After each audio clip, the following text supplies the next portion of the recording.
जिन्होंने इतनी प्यारी प्यारी बात आपको बताई। बेटा मुझे अभी पता चला कि कल आप लोगों का परीक्षा है, तो ज्यादा नहीं बोलना है, ऐसा मुझे बताया गया। तो सबसे पहले तो आप लोगों को परीक्षा के लिए best of luck and best wishes. मैं कुछ परीक्षा पे ही बात कर लेता हूँ, वो ज्यादा इजी रहेगा। जीवन में हमको हर दिन परीक्षा देना होता है, और बाकी आप लोग जो लिखाई पढ़ाई वाला परीक्षा करते हो स्कूल में पास होने के लिए, वो परीक्षा अलग होती है। और जो जीवन में परीक्षा होती है, जैसे अभी हमारे ठाकर साहब बोल रहे थे कि कोई प्यार में तो नहीं पड़ गया है, वो भी एक परीक्षा है। तो परीक्षा के पहले हमको जानना क्या जरूरी है, ये समझना है। कोई भी पेपर आपके हाथ में है तो उसको 3-4 बार पढ़िए, तुरंत ही लिखने मत लग जाइए।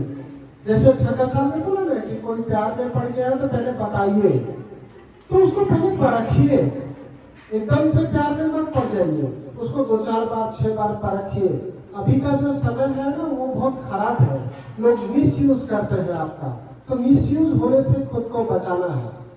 ये तो परीक्षा और उसके परिणाम की बात रही।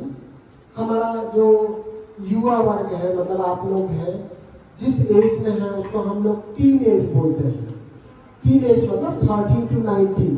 तो 13 to 19 का जो उम्र है उसको हम टीन एज बोलते हैं। मतलब यही जो उम्र है, यही हमारे आगे बढ़ने का उम्र है, यही हमको आगे क्या करना है ये बताता है, कैसे चलना है, कैसे सीखना है, कैसे आगे बढ़ना है, और कैसे साक्षी दीदी जैसा आरजे बनना है, या प्रिंसिपल मैडम जैसा स्कूल का हेड बनना है, या हमारे जैसा स्टेज पर आकर के भाषण देना है। तो इस उम्र में अगर आप सही रास्ता पकड़ेंगे तो सही दिशा में जाएंगे, और एक भी अगर गलत कदम उठाया तो बहुत गलत नीचे चले जाएंगे। तो आपको गलत क्या है सही क्या है, जैसा साक्षी दीदी समझा रही थी, उसको समझना है और अपने पेरेंट्स से, टीचर से, प्रिंसिपल से शेयर करना है। और उसके बाद भी अगर बात नहीं बनती है तो पुलिस से डरना नहीं है, पुलिस को भी मित्रवत समझना है। आजकल तो महिला पुलिस भी है आपके लिए, तो उनसे बात करना है। तो ये तो रहा आपको कैसे संभलना है, कैसे चलना है, कैसे आगे बढ़ना है। अब मुझे हमारे सुनील भाई ने हेल्थ से रिलेटेड भी जानकारी दे रखी है देने के लिए, तो मैं आपकी उम्र में जो बहुत कॉमन सी परेशानियां हैं उस पर मैं बात करना चाहूंगा। सबसे ज्यादा जरूरी है आपको मेंस्ट्रुअल हाइजीन के बारे में समझना, जैसा कि साक्षी दीदी बता रही थी आपको। तो जैसे ही आपका मेंसेस स्टार्ट होने वाला होता है, 2 से 3 दिन पहले आपको पेट में भारीपन या कमर में दर्द होने लगता है, या किसी का फ्लो ज्यादा होता है या किसी का फ्लो कम होता है, मैं उसके लिए आपको बहुत आसान सा तरीका बताता हूँ। अगर आपको कॉन्स्टिपेशन रहता है, मतलब पेट साफ नहीं होता है, कब्ज रहता है, कई लड़कियां मेरे पास क्लिनिक में आती हैं, उनके पेरेंट्स लेकर के आते हैं कि ये 2 दिन तक स्टूल नहीं जाती है। ये बिल्कुल गलत बात है। आपको डेली आपके रूटीन का ध्यान रखना है। आपको स्कूल में अगर क्लास में आपको बहुत ज्यादा यूरिन लगी है तो उसको रोकना नहीं है, टीचर से रिक्वेस्ट करके यूरिन के लिए जाना है।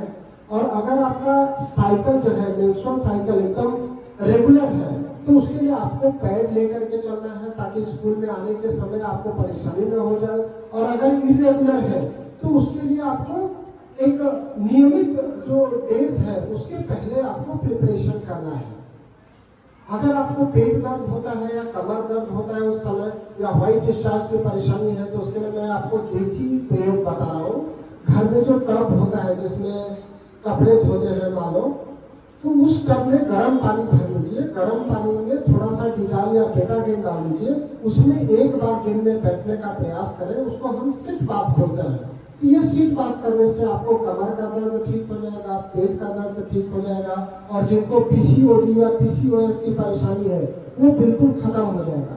कई बार क्या होता है कि स्कूल पे आप लोग आते हैं, आप लोग पानी कम पीते हैं, या यूरिन को सप्रेस करते हैं, या स्टूल समय जाना होता है रोक के रखते हैं, तो उससे हमारे शरीर पर बुरा प्रभाव आता है। मेंस्ट्रुअल साइकिल जो है वो फिजियोलॉजिकल है, वो कोई बीमारी नहीं है, जैसा साक्षी जी बता रही थी। तो फिजियोलॉजी को हम पैथोलॉजी में न बदलने दें। जो हमारी नॉर्मल प्रोसेस है, जब हम उसको दबाने की कोशिश करते हैं तो बीमारी में बदल जाती है। यही सेम चीज हमारे मानसिक स्वास्थ्य पे भी असर पड़ता है। जब हम किसी बात को दबाते हैं तो दबाते हैं, हमारे घर में छुपाते हैं, हमारे पेरेंट्स से छुपाते हैं, टीचर से छुपाते हैं, तो वो धीरे धीरे मन में व्याधि आ जाती है, तो कहीं न कहीं डिप्रेशन की ओर आपको ले जाना है। तो किसी भी नेचुरल प्रोसेस को हमको दबाना नहीं है, छुपाना नहीं है, उसको बताना है। और आपको इस समय जो परेशानियां होती हैं, कई लड़कियों को चश्मा लग जाता है, या कई लोगों को सिर दर्द होता है, कई लोगों को आंख में जलन, दर्द या आंख से पानी आता है, एलर्जिक राइनाइटिस या साइनोसाइटिस हो जाता है, उसके लिए भी मैं आपको बहुत ही देसी तरीका बता रहा हूँ। कई लड़कियों को खून की कमी हो जाती है, चक्कर हो जाती है, तो आपके घर में गुड़ और चना उपलब्ध है। आप रोज थोड़ा सा गुड़ और चना खाया करिए। चना जो है वो प्रोटीन का सोर्स होता है।